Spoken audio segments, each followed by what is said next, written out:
प्रार्थना। जब भी मैं या फिर आप प्रार्थना कहते हो या फिर करते हो, उसका मतलब क्या है? प्रार्थना करना किसे कहते हैं? क्या है प्रार्थना? क्या आप जानते हो दोस्तों?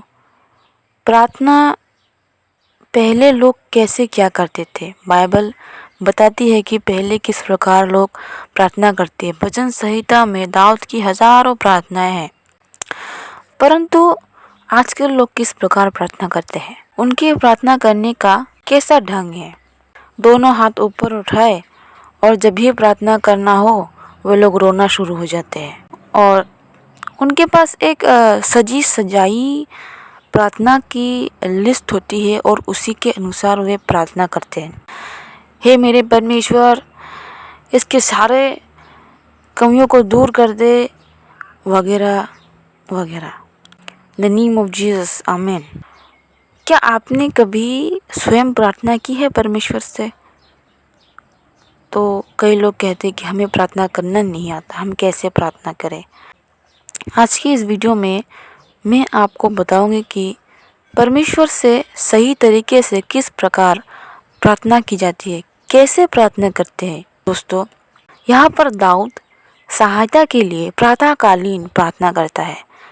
इसका अर्थ है प्रातःकालीन अर्थात बहुत भोर को, बहुत भोर।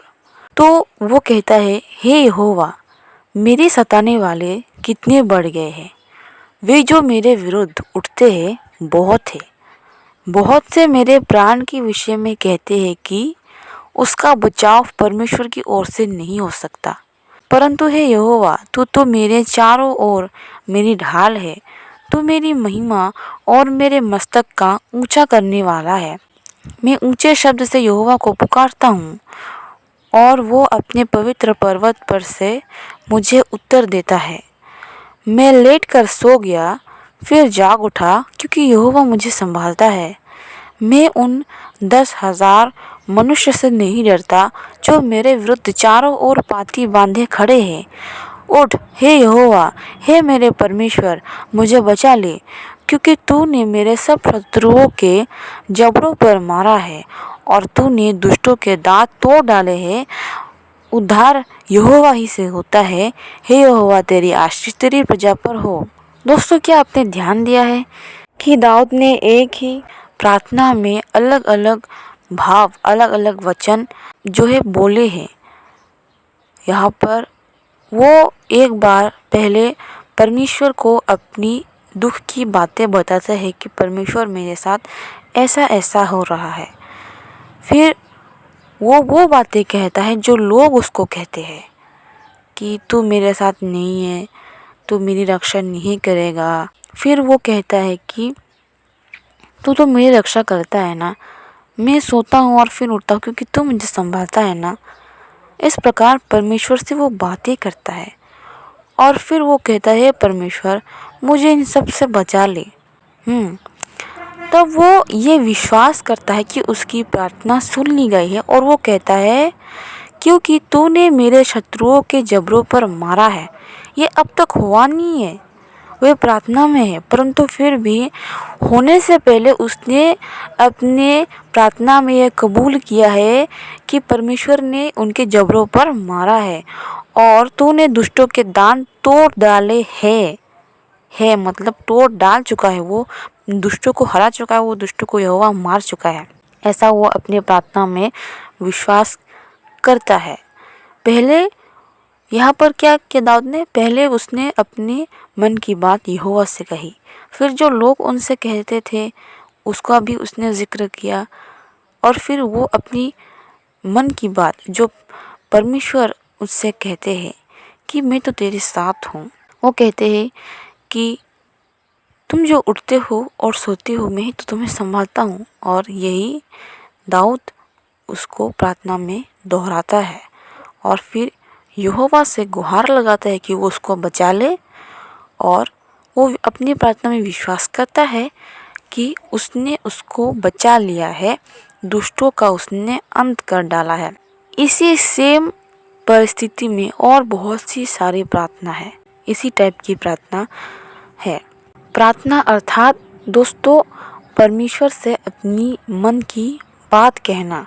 ऐसा नहीं कि आप कमरे में जाओ, 2 हाथ उठाओ, 3-4 लोग बैठो और फिर हालेलुया तेरे नाम से इस घर से सारी बुराइयां दूर हो वगैरह वगैरह। ऐसा नहीं है, ये प्रार्थना नहीं होता है। और रो चिल्लाओ, this is not a prayer.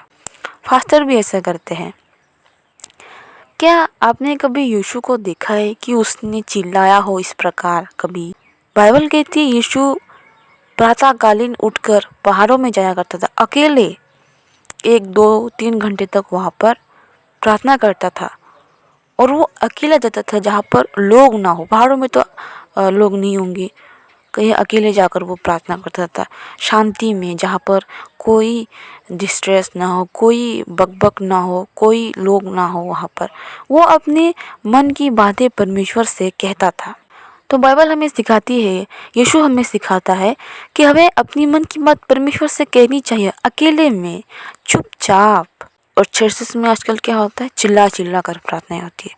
Pastor सिखाते हुए नहीं है किस प्रकार प्रार्थना करनी चाहिए। वो एक समूची रचित जो है प्रार्थना, अर्थात कि पहले से लिखी हुई प्रार्थना एक एडजस्ट करता है और उसी को दोहराता है और लोगों को भी कहता है कि सिखाता है कि ऐसे प्रार्थना करो। This is the wrong process of prayer. ये गलत प्रोसेस है प्रार्थना का। प्रार्थना ऐसी करो जो खुद को तुमको परमेश्वर से जोड़े, परमेश्वर से कनेक्ट कर पाओ।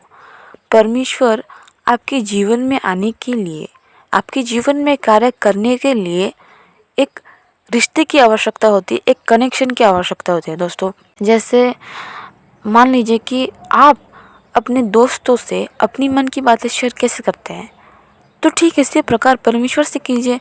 इसलिए कई लोगों का कंप्लेन है कि मैं तो इतने सालों से प्रार्थना करता हूँ, मैं तो इतने सालों से परमेश्वर का वचन पढ़ता हूँ, परंतु आज तक मेरी प्रार्थना का उत्तर मुझे नहीं मिला, मुझे नहीं सुनाई दिया। और क्या आप प्रार्थना करते समय परमेश्वर की बातें सुनते हैं या फिर स्वयं ही बड़बड़ा कर चले आते हैं? क्या वो जो आपको बोलता है प्रार्थना में, क्या आप उसको सुनते हो या नहीं? दोस्तों, परमेश्वर की एक आवाज़ होती है जो कई लोग महसूस करते हैं, जो भी परमेश्वर में होते हैं, जैसे मैं भी करती हूँ। मैं जब परमेश्वर से प्रार्थना करती हूँ, कुछ पूछती हूँ, तो वो मुझे सामने से उत्तर भी देते हैं। वो मुझे समझाते हैं, मेरे मन की शंकाओं को दूर करते हैं, जिस प्रकार यहाँ पर दाऊद की मन की शंकाओं को परमेश्वर ने दूर किया है। वो मन ही मन उसको उत्तर देता है। और मैंने कभी नहीं सीखा कि मैं प्रार्थना कैसे करूं, क्या करूं। मैं परमेश्वर से वो सारी बातें करती थी जो मेरे दिल में है, जिसको सुनने के लिए कोई नहीं, सुनने वाला मेरे जीवन में सिर्फ वही था जो मेरी इस दुखों को, जो जीवन में चल रहा है, समझ सकता था, उसका हल निकाल सकता था। तो मैंने परमेश्वर को वो सारे दर्द, वो सारे दुख कह डाले और उसके पैर पकड़कर उसके गोद में मैं इतना रोई कि जब तक ये सब मुझसे दूर ना हो जाए। समय के साथ साथ परमेश्वर ने मुझे प्रेम देकर उस सभी घावों को मिटा दिया है। परमेश्वर से एक रिश्ता बनाओ। प्रार्थना का मतलब है परमेश्वर से बात करना, परमेश्वर के संग एक गहरा रिश्ता बनाना, जिससे कि एक रिलेशनशिप हमारे और उसके बीच क्रिएट होगा। जब आप पुकारोगे सच्ची हृदय से, लोग कहते हैं कि परमेश्वर को सच्चे मन से पुकारो तो वो सुन लेगा। सच्चे हृदय से कैसे पुकारोगे? जब तक आप और परमेश्वर के बीच एक रिश्ता क्रिएट ना हो जाए। सच्चाई तो तभी आएगी ना जब आप परमेश्वर को अपना मानोगे। ज़रूरी नहीं कि आप उसको परमेश्वर ही मानो, समझ लो कि वो हमारे तरह है, क्योंकि बाइबल कहती है कि हम उसके स्वरूप में बनाए गए हैं।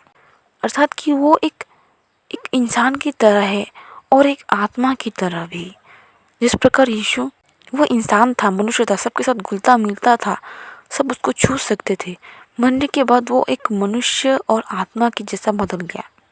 इसका अर्थ ये है कि परमेश्वर ऐसा है, उसने परमेश्वर को प्रेजेंट किया है, उसने परमेश्वर को दिखाया है कि देखो परमेश्वर ऐसा है।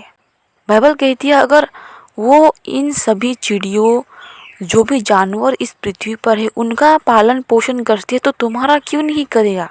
बाइबल का वचन, हर एक वचन परमेश्वर की दया का, उसके करुणा का, उसके भलाई का वर्णन करती है। वो कैसा है उसके हृदय का वर्णन करती है। दोस्तों, परमेश्वर समझ लीजिए कि एक इंसान की तरह है, और वो ऐसा है कि इस संसार का कोई इंसान नहीं है।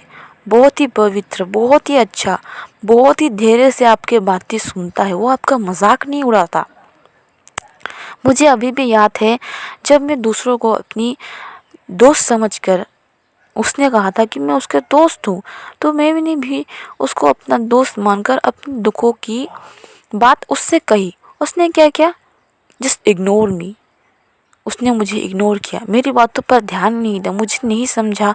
उल्टा ही वो मुझसे दूर दूर रहने लगी और मेरी बातों को सुनने से इनकार किया। कोई नहीं था जो मेरी बातें सुनता। उस वक्त से मुझे बहुत ही गहरी चोट लगी और मैं कभी भी किसी से अपनी मन की बातें कहती ही नहीं थी। तो मेरे मन में अचानक से ही अपने आप ही एक भाव उत्पन्न हुआ कि सबके दोस्त है, सबके माँ है, पिता है, कोई है जिससे वो बातें शेयर कर सके। परंतु उस टाइम मेरे पास कोई नहीं था, और आज भी नहीं है कोई भी। छोटी थी तब से बड़ी हुई तो अकेली थी, ना दोस्त, ना माता और ना पिता। और अब 18 साल के बाद भी माँ के घर में आई, परंतु वो भी वैसी नहीं निकली। मुझे लगा था कि माँ मुझसे बहुत प्रेम करती है, वो कभी जीवन में मुझे नहीं छोड़ेंगी। परंतु यहोवा ने एक मुझसे बात कही, पता है? उस समय जब मैंने ये कहा, ये सोचा, जन्म देने वाली माँ भी अगर तुझे छोड़ देगी तब भी मैं तुझे नहीं छोड़ूंगा। उस वक्त मेरे मन में ये आया था कि ऐसा कैसे हो सकता है, माँ मुझे कैसे छोड़ सकती है। परंतु उसने छोड़ा। परमेश्वर के बात सच निकली कि कोई माँ भी अपने बच्चे को इस प्रकार दर्द दुख दे सकती है, छोड़ सकती है। परंतु यहोवा ने मुझे, परमेश्वर ने मुझे, यीशु ने मुझे कभी भी अकेला नहीं छोड़ा।